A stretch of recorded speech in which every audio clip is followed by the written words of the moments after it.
I'd like to talk about how important conferences are. Conferences have made a major contribution to my career. I first came to the British Ecological Society as a student.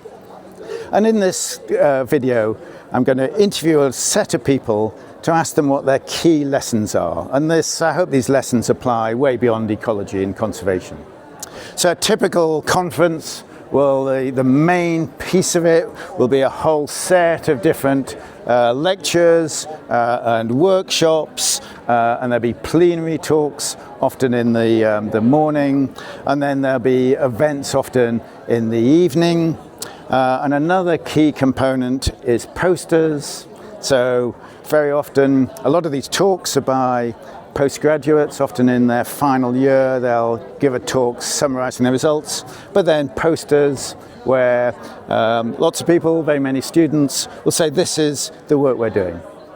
And then you come to a conference, there are lots of other things. There are a whole set of stalls about a whole set of different organizations, and then there's social events. You can see the drinks are being laid out for later on this evening. But these can be quite daunting when you first arrive. So I've asked a group of people as to their top tips, and let's see what they have to say. So what are your experiences and tips for attending conferences? So I used to be really scared of going to conferences, or at least, I surprised myself because I thought I'd be quite an outgoing, relaxed person, but that actually when I went to conferences, I'd find myself very anxious, very scared to talk to people I didn't know. To a certain extent, that is still true. I don't know if that's gone completely, but it's the sort of same when you're giving talks. I would be sort of really terrified of giving a talk in front of lots of people, especially not just sort of your peers, but if there's someone sort of big in the audience, it's really terrifying. In terms of tips, partly it is just making yourself do it and practicing. It's the same with talks. Also going to conferences, the more you go to, the easier it gets. Also go to conferences that have little networking events or social events where they're kind of designed to help people network. And I think if you're going to those sorts of things and making sure you target conferences that actually do organize those sorts of networking events, then this really helps you get to know people. Also, just don't be scared of going up to people, even if they're a bit more senior, because my experience is they're really happy to talk to you. So don't feel like, that person wouldn't want to talk to me because I'm just a PhD student. Actually, if you're kind of working in their field, they're probably very happy to have a chat about what your research is. Maybe you know more about the sort of field than they do, or the current methods. So yeah, I know it's difficult. I also, I say give this as advice, but I don't know if I would have followed it as a student. But I think it's good to remember that most of these people at conferences are in the same position as you. They maybe have anxiety and they're maybe looking for someone to chat to as well. So just, be the first person to go up and say hello. Well, my tip for the meeting is to look into the program and be really sharp of titles that inspire you, and maybe not something that is very close to what you do, but something that might spark some new thoughts, because you go to a conference to get new innovative ideas and get some cross-contamination with other fields. So I think that's the goal, and don't put your program too full. So attend a few things, and also make sure you're talking to people that you did not know before, so you can extend your network, be social with people, and just have a great time. And I think conferences are a great way to expose yourself to different knowledges, and one tip for the conference would be to talk as much as possible.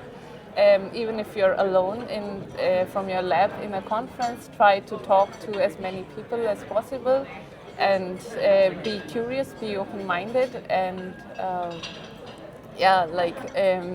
it gives you chances of networking, as well as maybe chances for new collaborations. My tips for making the most of the conference are, first off, pick out not all, but some of the talks you're really interested in going to. That's kind of the basics. But the principal thing is talking to people, networking, pick out a few people, find a few people that you're interested in, but also just be open-minded, talk to people in coffee queues around the edges of talks, and you invariably have something in common with everyone, and there's always something to learn from everybody that you speak to. So yeah, I've been attending conferences as a researcher, obviously, as a PhD student. Now I'm for the first time here as an exhibitor, which is surprisingly easier to get to talk to people compared to as a PhD student, which is really nice because I get a lot more exposure and a lot more exhibition space than with a poster or a talk. And you brought your daughter along. How did I that did for the first time because my husband is also attending as a scientist, so we have to bring her. And it's fun. She's a great wing woman to meet people. I think it's tough for the kids because they have to play along and they have to come to boring stuff all the time. So I brought some Lego. Here's a child's corner, which works really well. And yeah, it's different, but it's fun, and I think they're doing a good job at making it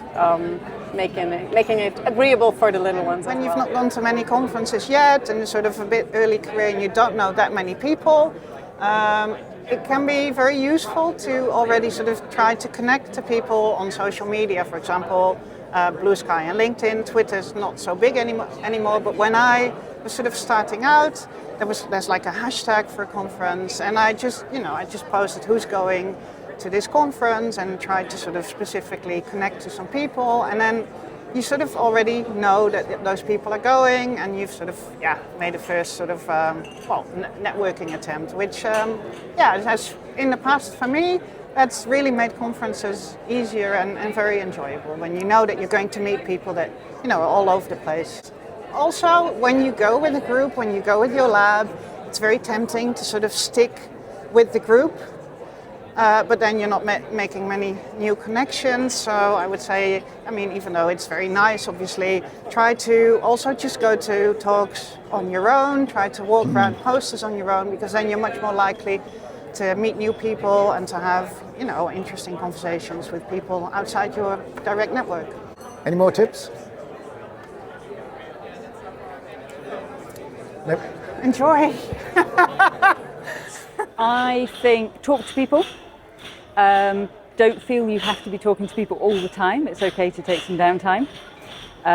Go to talks, ask questions.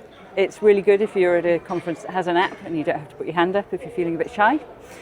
And I think be in it for the long game. Your first conference, you might not talk to everybody, but the more you go to, the more you'll meet the community and you'll find your people, and suddenly you'll go to a conference and realise that you are with your people and doing really good work together. Brilliant. And my experience is that you meet youngsters that end up becoming very established people in the field. Absolutely. I think there was a moment for me where I realised the friends I'm making as a PhD student and as a postdoc are the people who will be running the world 15, 20 years later. Brilliant. Any other thoughts? Other tips of what to do? Daily life? Daily life. Or daily life at the conference? Daily life at the conference. Drink lots of liquids, eat the food, and have fun.